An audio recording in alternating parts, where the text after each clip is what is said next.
এখানে একটা দুর্ঘটনা ঘটেছে। এই জায়গায় একটা বিয়ারিং পরে একজন পথচারী নিহত হয়েছেন, ইন্না লিল্লাহি ওয়া ইন্না ইলাইহি রাজিউন। এছাড়াও আরও 2 জন পথচারী আহত হয়েছেন এবং তারা এখন সোহরাওয়ার্দী শহীদ সোহরাওয়ার্দী হাসপাতালে আছেন।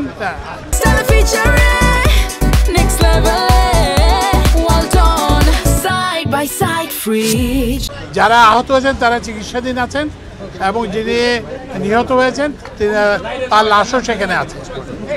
এখানে কয়েকটা জিনিস। প্রথম জিনিসটা হচ্ছে যে নিহতের সমস্ত দায় দায়িত্ব আমরা গ্রহণ করব, মেট্রো রেল গ্রহণ করবে। প্রাথমিকভাবে পরিবারকে 5 লক্ষ টাকা সাহায্য দেওয়া হবে, নিহতের পরিবারকে দেওয়া হবে। এরপরে নিহতের পরিবারে যদি কোনো কর্মক্ষম থাকে তাকে মেট্রো রেলে চাকরি দেওয়া হবে। এটা হচ্ছে প্রথম বিষয় সোহরাওয়ার্দী হাসপাতালে।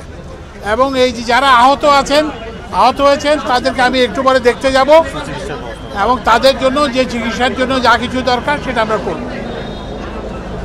তৃতীয় যে জিনিসটা হচ্ছে যে এই ঘটনাটা কেন ঘটলো সেটার জন্য আমরা একটা তদন্ত কমিটি গঠন করেছি। তদন্ত কমিটির প্রধান হবেন ঢাকা মেট্রোর আগের যে ম্যানেজিং ডিরেক্টর এবং বর্তমানে আমাদের সেতু সচিব জনাব রৌফ। এবং এই কমিটিতে ইঞ্জিনিয়ারিং বিশ্ববিদ্যালয়ের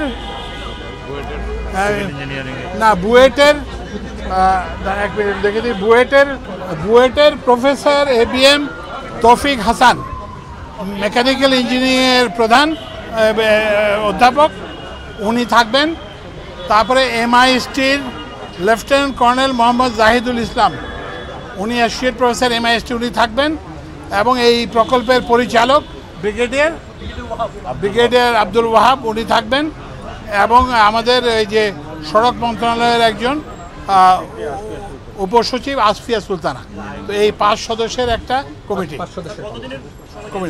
1 মাসের মধ্যে, 2 সপ্তাহের মধ্যে কমিটি রিপোর্ট দেবে।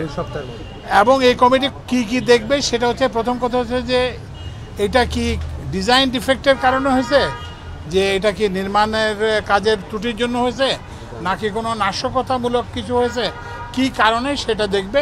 এবং এটার জন্য যে যারা দায়ী তাদেরকে চিহ্নিত করবে এবং এই ধরনের ঘটনা যাতে ভবিষ্যতে না ঘটে সেই জন্য সুপারিশ প্রদান করবে।